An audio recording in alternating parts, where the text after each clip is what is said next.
Orang Bu kalau perutnya kosong itu bisa pindah akidah. Betul kan? Iya, orang kalau perutnya kosong, orang kelaparan dengan lapar berbeda. Kalau orang kelaparan itu akan mudah otaknya dialihkan pada pikiran yang lain. Tapi kalau orang lapar itu berbeda. Orang lapar nanti akan terjadi bahwa sinapsis di otaknya mengatur agar asam lambung tidak naik. Itu kalau orang lapar. Makanya orang saum 13 jam akan kuat. Kenapa? Karena nanti bagian otak itu mengatur asam lambung. Tapi kalau orang kelaparan, bagian otak ini tidak bisa mengatur asam lambung. Asam lambung naik. Lamun asam lambung naik, naon wae bisa kagoda sakitu we. Karena teu moal kahati anu pindah agama teh ku supermi. Batur meuli mobil urang panas tiris naon urusanana, lain doakeun atuh. Alhamdulillah bunya tos kapeser di mobil, mudah-mudahan abdi tiasa naik baeng teu enak sih gananya. Dari iman eta geus meuli mobil deui nya ta eta teh Bu. Kalimat-kalimat seperti itu akan menjadi sebuah apa? Sebuah ledakan doa bagi kita. Baca surat Al-Baqarah ayat 274. Allah mengatakan, apapun yang kalian perlakukan pada orang lain akan kembali kepada diri kita. Bu, lamun penak jeung jami, ibu cing sehatnya eta teh sarua jeung keur urang. Ya. Tapi lamun aya nu ibu teu damang muhun cenah. Tos sabaraha lami, tos 2, tos 3 sasi, kuatannya mutaur mah geus marawat, eta sarua keur urang.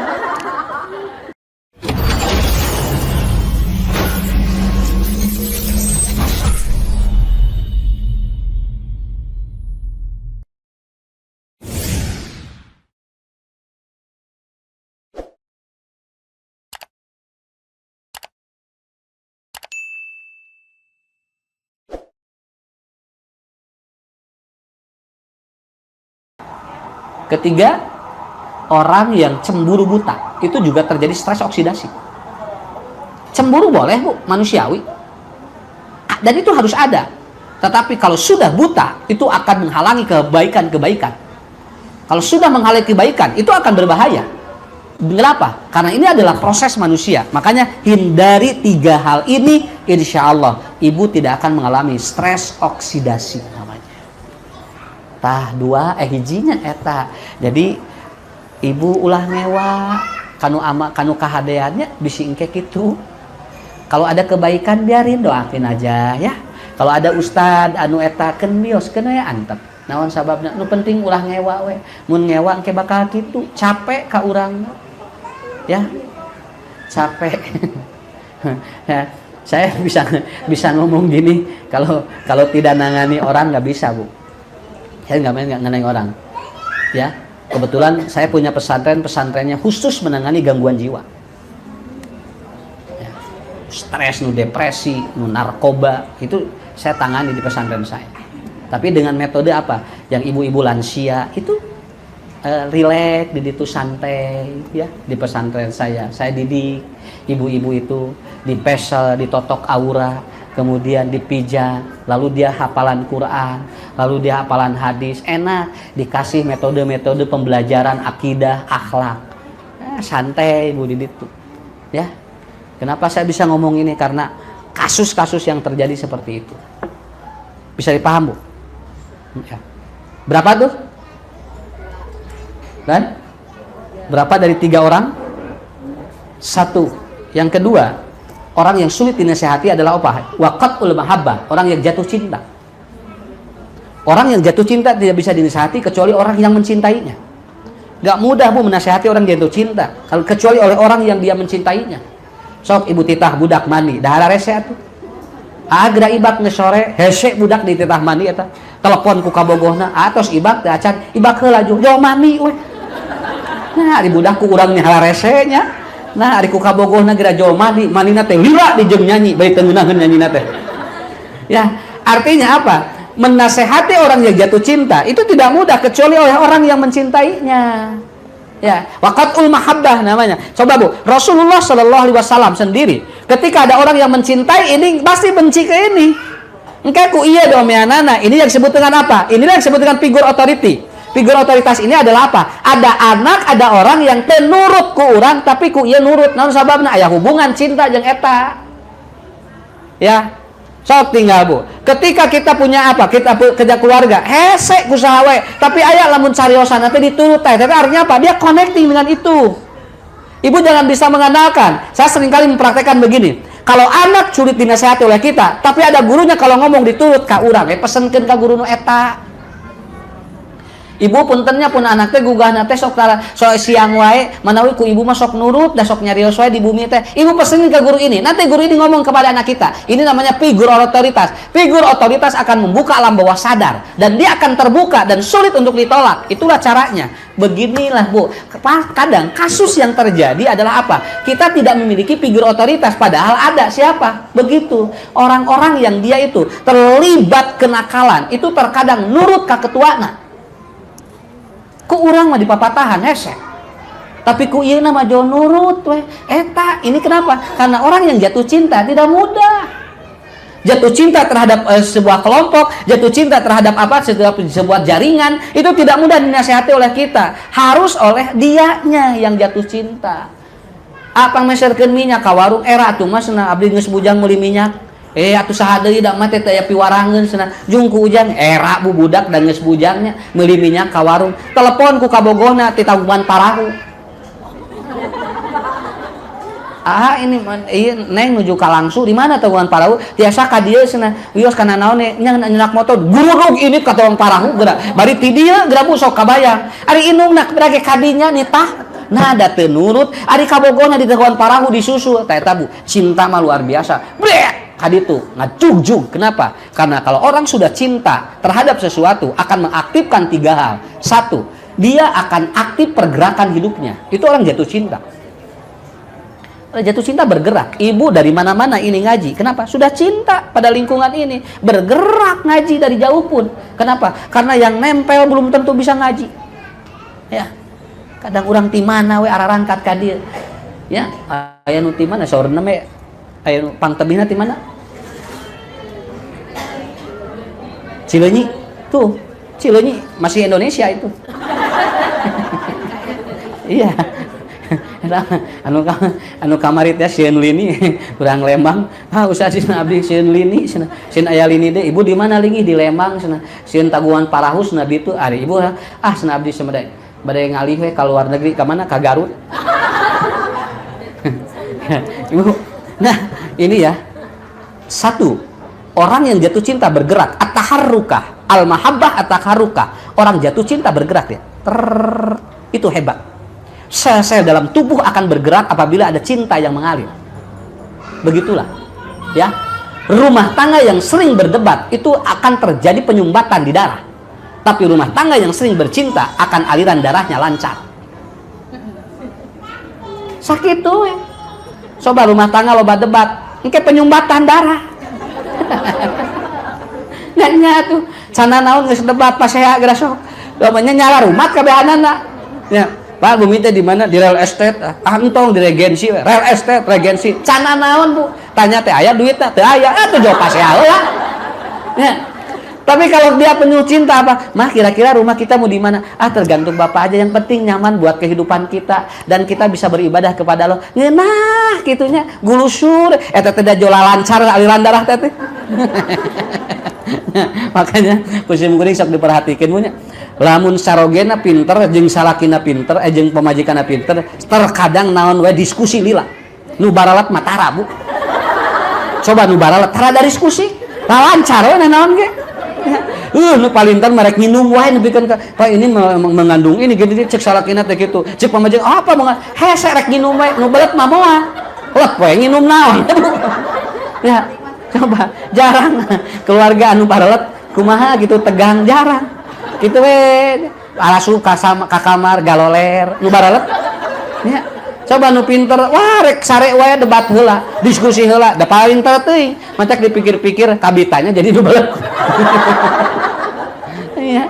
Ningali nuan nu palinter mah hese sare. Ya, saya teman saya dokter itu. Jam 2 jam 3 baru bisa tidur, Bu. Baru bisa tidur. Nah, loba nu nanyakeun. Terus saya nu nanyakeun loba masalah. Satu lagi teman tidak tamat SD. Jam 7 ngesare. Jam 7, jam 8 geus tibra graduanana. Alhamdulillah. Dipikir-pikir sing teh nya, nu itu bahasa sare nu bahasa kudang. Cik. Bu mending balap mending pinter. Lah.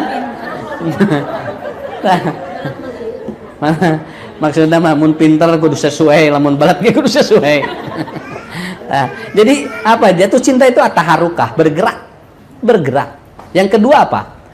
Jatuh cinta itu mengaktifkan enzim atau disebut life enzim. Ini enzim luar biasa, Bu. Aktif itu kalau orang jatuh cinta. Ya. Sok ku ibu tinggal anu keur bobogohan mah teu katingali gering. Keur gering we hudang. Nya. Neng itu si Aa, jo langsung hudang mani tadi yang panas tiris. Nah begitu kabogohna datang jo mani ka lumur. Nah kenapa? Karena mengaktifkan enzim. Dan itu luar biasa sekali. Makanya saya mengatakan cintai Quran, cintai pengajian, cintai agama, itu akan mengaktifkan enzim kita. Iya mah ya pengajian ngewa, aya nu kana agama keheul. Nya atuh moal aktif tungtungna karung hirupna teh. Sapopoe teh kareu we. Tuh, karena kalau bahagia gini enak, Bu. Dan itu terjadi puncaknya di mana enzim itu? Puncaknya ketika orang meninggal dunia, itu akan keluar enzim. Itu disebut dengan the miracle of enzim. Keluar ketika orang mati situ. Keluar ini air putih atau di sini ada putih. Dan itu terjadi ketika Rasul meninggal dunia. Beliau ketika meninggal dunia disedot oleh Siti Aisyah. Enzimnya keluar situ. Kenapa? Karena itu menyehatkan. Mangga bisi aya ahli medis taliti eta. Dina hadis Bukhari, Siti Aisyah berdoa kepada Allah, aku ingin air liur Nabi bercampur dengan air liurku. Dan akhirnya pada waktu Rasul meninggal dunia, keluar air liur dari Nabi dan langsung disedot Siti Aisyah. Sampai meninggal Siti Aisyah tidak sakit. Tapi itu adalah air liur kecintaan yang muncul sebagai enzim terbaik. Dan itu harus tidak ragu-ragu menyedotnya. Itu yang terjadi. Lihat hadis riwayat Bukhari. Tapi lamun caroge nuju bobo beda deui. Kade bisi keur ngagoler ku urang jo disedot. Eta mah lin enzim eta mah. Ya. Ya. Ari keur bobo mah lin enzim eta mah. Jeung warnana teu bodas, rada koneng saeutik. Eta mah namana zigong. Ya, begitu. Saya sampai ngobrol, Bu. Dia bilang, Ustaz itu kan katanya itu bertentangan dengan medis. Nggak apa-apa. Kenapa? Karena tidak semua medis harus sesuai dengan hadis kan. Tetapi hadis pasti bakal kapangi ku medis. Coba Bu, hadis Nabi mengatakan begini. Kalau bangun tidur itu jangan ataupun tidak gosok gigi. Kenapa? Karena air liurnya itu adalah antioksidan. Kan Rasul kalau bangun tidur langsung minum madu. Dia minum air, minum madu. Kenapa? Karena air liur yang diproduksi ketika tidur itu adalah antioksidan paling tinggi itu. Dan maka jarang kena ataupun gangguan pencernaan karena di sana. Kemudian ada lagu, bangun tidur ku terus mandi, tidak lupa menggosok gigi. Jadi wendung ieu leungit, daya lagu eta. Toh, padahal mending eta we hadis jelas. Cek nu tara nyikat gigi teh alhamdulillah. Ya. Nah, artinya cok Bu, da dikahadiskeun nya ge tidak logis tapi lahirnya dilogis juga. Ternyata saya dapat postingan ada seorang dokter atau dokter dia mengatakan bahwa kalau bangun tidur jangan sikat gigi. Dokter baru ngomong, Nabi tos dipayun. Ya. Siapa? Kalau tidak salah Zaidul Akbar ya yang menyatakan bahwa air liur ketika tidur itu bagus, antioksidan. Nabi udah duluan. Ya, kapenak ayeuna. Naon Bu sok da sadayana ge aya. Nah, itulah enzim itu. Orang tua dulu kalau anak mau nurut gimana? Makannya dibeuweung. Dibeuweung gitu. Lah, makan masukin ke anak. Enggak ada apa-apa itu. Coba anak-anak dulu. Buating urang ge baheula dibareueun ku kolot. Nang teu karasa we ayeuna. Ya, nah itu kan ada enggak penyakit? Ada enggak? Enggak ada. Kenapa? Yang keluar adalah rasa cinta yang total dari orang tua. Otomatis nanti akan membetulkan sel-sel yang rusak dari ataupun dari itu. Dan ini terjadi. Sekarang diteliti seperti itu. Padahal dari dulu sudah seperti itu. Cuman sekarang anak itu kalau sekarang mau dibeuweung haroream ayeuna budak. So, aya budak dibeuweung, da teu daekeun budak ayeuna mah. Ada dibeuweung sama mama, gideng. Sama bapak komo kalau jo akina ku abah tuh ku abah nama beki we. Nah ini kuncinya berarti apa? Yang ketiga lihat Imam Al-Maraghi bahwa jatuh cinta itu akan berkorban. Ya dia akan mengorbankan kalau sudah jatuh cinta. Ibu juga kalau sudah jatuh cinta akan berkorban buat apapun. So kalau sudah mencintai masjid, begitu masjid rusak, omean ku urang, naon sababna udah jatuh cinta ke masjid itu. Sama dengan lingkungan apapun. Makanya tidak bisa orang yang jatuh cinta dinasehati kecuali orang yang mencintainya. tong dipapatahan. Mun budak geus boga kabogoh tong dipapatahan, moal nurut, cenah kawin we. Nya kawinkeun budak boga kabogoh mah, lain dicarekan. Tong bobogohan cenah. Era bapak baheula kumaha? Tara teu bobogohan bapak. Tuh, akhirnya anak bertanya kan terus. Biarkan seperti itu. Berapa tuh? Yang sulit dinasihati siapa? Berapa? 2, 3. Terakhir al-majnun, orang yang gangguan jiwa. Orang yang gangguan jiwa. Ya. Al-majnun namanya. Kalau diterjemah secara simpel, al-majnun itu gila. Tapi kalau saya teliti, al-majnun itu 3. 1 skizo, 2 fobia, 3 infantil autism. Itu adalah gangguan majnun namanya. Cuman karena diterjemahnya simpel jadi gila. Padahal yang paling pokok adalah itu. Infantil autism, kedua fobia, yang ketiga skizo. Skizo was-was, waham, di zaman lila wudu teh hese. Ma ade udah ya wudunya, ini belum bersih, ini katanya ada najis keneh, teh dah hese dinasehatan Pak. Kenapa? Karena dia sudah ada gangguan di waham. Dia ada gangguan di atau di was-was. Jadi seperti itu, ya. Ada orang yang terus ragu-ragu. Kemarin saya dengar ada mahasiswa jurusan apa yang hebat ya, ternyata bisa bunuh diri. Tidak kuat mentalnya, diputusin perempuan, peragi kos eueuh di awewe. Ya, tapi dah anger ari mentalna beunang mah Bu. Da siganu eta hungkul awewe teh. Ya, padahal awewe teh loba. Tapi dah kadi kaganggu mah anger, kaganggu jiwa mah teu bisa. Dinasehatan kita moal lebat atuh. Kenapa? Karena sudah ada apa? Rasa was-was yang berlebih. Kalau saya tidak jadi dengan dia, saya kemungkinan tidak punya atau tidak punya perempuan. Akhirnya jadi seperti itu. Terjadilah skizofrenia. Skizofrenia itu apa? Ngobrol nanti dengan tembok. Itu skizo namanya Bu. Ngobrol jeung sangu. Eta skizo. Jadi lamun keur tua ngobrol eta skizo. Ya. Ngobrol begitu. Ini awas Bu, dari mana? Dari was-was. Dari waham dia. Muncul penyakit-penyakit yang seperti ini, dan nanti dia akan sulit untuk diberikan sebuah nasihat. Pahami itu semua, ya. Tidinya ngawitanana. Sok busa, ayeuna dari 5 orang 1 gangguan jiwa berdasarkan penelitian psikiater. Jadi kalau berkumpul 5 orang 1 gangguan jiwa. Jadi lamun aya 10 2 gangguan jiwa. Lamun aya 15 3 gangguan jiwa. Lamun aya 50 berarti 10 nu gangguan jiwa. Di dia ya 50. Nah, 10 aya nu gangguan. Tapi gangguan jiwa bukan sakit jiwa. Bukan. Kalau gangguan jiwa itu tidak perlu pakai obat. Kalau sakit jiwa harus pakai obat. Ciri gangguan jiwa yang paling ringan adalah lamun rek balanya sok nyebatkeun bingung. Poe ieu yang masak naon asa bararingung teh gangguan jiwa. Ari pek teh kabehanana. Ya, jadi mata Bu lamun balanya tong ngaluarkeun kalimat bingung eta teh gangguan jiwa. Ya. Ibu bade masak naon ayeuna manawi di bararingung ayeuna teh. Tah hiji gangguan jiwa tanya. Tarojol ibu-ibu deui, Ibu, kumaha bade balanya manawi bingung pun lanceuk kamari hayam ayeuna hayam 2. 3 tarojol ibu-ibu. Wah, sumangat sigana si ibu mah ya teu gangguan jiwa. Begitu dia, Ibu mau masak apa sekarang? Anak saya juga bingung di rumah, saya juga bingung masak apa. 3 gangguan jiwa. Begitu ditaros teh nu boga warungna, bapak atau ibu di itu balanya di pasar teh naon wae, manawi di pasar ge balaringu, opatan ngalariung we wanu salarehat. Ya. Jadi nanti kalau disogorgin menunya di sini bingung ya apa, itu sudah gangguan jiwa. Ya, tapi itu Bu bukan sakit jiwa, tidak perlu pakai obat. Dengan cara seperti ini, itu akan netral kembali. Itu akan sehat kembali. Dan tertawa 3 ataupun 10 detik itu akan menyehatkan 10 jam dalam tubuhnya. Makanya nu gelo mah sehat. Naon sababna heuh seserian wae. 24 jam nya mantak sehat teh ngagoler di mana wae ge tara asup angin. Nu gelo mah so aya nu gelo asup angin tara tuang naon wae bres we naon sababna da eta tara loba pikiran. Nah, ini apa? Infantil ataupun yang pertama. Yang kedua adalah fobia. Fobia diawali dari mana? Ketakutan berlebih. Namanya ansietas.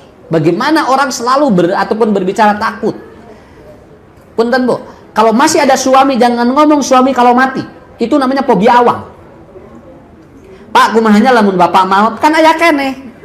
Geus maut mikiranana. Sok ari ibu sok salalah. Engke terus saya diomongkan salaki gerak bangun mama mautnya. Bapak gimana kalau meninggal nanti mama sendiri. Nya tuh rek jeung saha mama, rek milu gitu.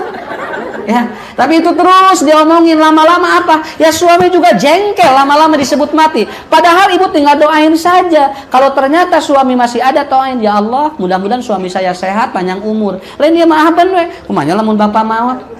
Kumanya lamun bapak maut. Maut we. Reka mana sok ibu? Jadi ini namanya apa? Ini awal dari fobia itu diawali dari mana? Dari ketakutan yang belum terjadi. Ibu datang ke psikiater. Obat yang paling mahal apa? Takut. Kenapa? Karena takut saat kejadian geus loba kasieun. Sok, mau digimanain seperti itu? Kalem we. Sok ibu ayeuna makan naon beres-beres eta loba pikiran. Anya sieun asam urat, sieun kolesterol, sieun ieu diabetes, moal da encan. Engke geus asup penyakit daratan gitu. Ieu mah geura penyakit candi tuang geus mikiran penyakit. Tungtungna mah tuang jeung naon teh jeung naon, maot we. Asa riweuh-riweuh teh hirup teh tuh. Ya. Cing enteng sebenarnya kayak gitu. Da paling pokok di sana menetralkan ini ya. Ibu pulang ke rumah kade ti dieu bunga, ka imah ge kudu sami. Kenapa? Netralkan hal seperti itu. Makanya itu kuncinya. Itu awal di sana. Yang ketiga apa? Infantile autism. Itu akan terjadi apa? Dia pikun. Itu namanya infantile autism. Dan diawali dari mana? Keeng. Ulah keengan hirup lamun eta teh awal keeng pikun, Bu. Kalau orang akan pikun itu biasanya dari keeng dulu. Keeng teh kieu, semi asa teh aya batur, asa karareueung. Cing sarariak, buluk-punuk nya. Lebet ka magrib teh josi sereset ka dieu teh. Teh awal, Bu. Itu awal orang akan demensia itu. Ya, demensia senilis. Kalau sudah demensia senilis nanti Alzheimer. Kalau sudah Alzheimer nanti jadi infantile autism. Dia keluar tidak pakai celana, dikasih tahu apa di celana. Enggak, lagi di celana ini juga dekarasain. Ya, sholat jam 10 lohor. Allahu Akbar. Mama, belum waktunya. Udah, ini udah duhur. Belum. Ada tempo lohor ke sholat. Oh, berarti ini sudah masuk infantile autism. Awalnya dari mana? Keeng, Bu. Kade, mun aya keeng geura engau lanongan. Lamun henteu ibu engke tidak apa, langsung demensia. Kalau sudah demensia nanti skizo dan nanti akan infantile autism. Inilah kata saya yang tadi, orang yang gangguan jiwa tidak bisa dinasehati. Orang pikun bisa dinasehati enggak? Enggak. Orang demensia bisa dinasehati? Enggak bisa. Karena dia sudah enjoy dengan pribadinya. Makanya disebut infantile autism. Dia sudah nyaman dengan sendirinya. Ya. Ku urang di papatahan tete asup. Bu anu di zaman 2 jam 3 jam saeb sabak dah hese di papatahan ku urang. Naon sababna? Karena dia sudah ada gangguan di sana. Ya. Makanya Rasul diturunkan satu ayat oleh Allah dan itu suratnya dalam Quran Al-Fajr. Ya ayyatuhan nafsul mutmainnah irji'i ila rabbiki radiyatan mardiyah fadkhuli fi ibadi wadkhuli jannati. Jadi harus mutmainnah. 3 konsep inilah. Ibu, kalau ibu, bapak mutmainnah, saya yakin nasihat apapun akan didengar oleh kita. Ya, nasihat apapun akan didengar oleh kita. Tidak perlu bertanya, ini yang ngisi materi sekolahnya lulusan apa? Tidak perlu. Penyakit nu kitu teh. Tapi ibu, dengarkan apa yang dia sampaikan. Kalau itu dari Quran Sunnah, berarti kita diselamatkan dari neraka dan dimasukkan ke surga. Walaupun pendidikannya tinggi, tapi ngajuruskeun kanu pinarakeun ka naon. Ya perlu seperti itu. Orang yang bersih hati tidak akan melihat siapa yang ngomong.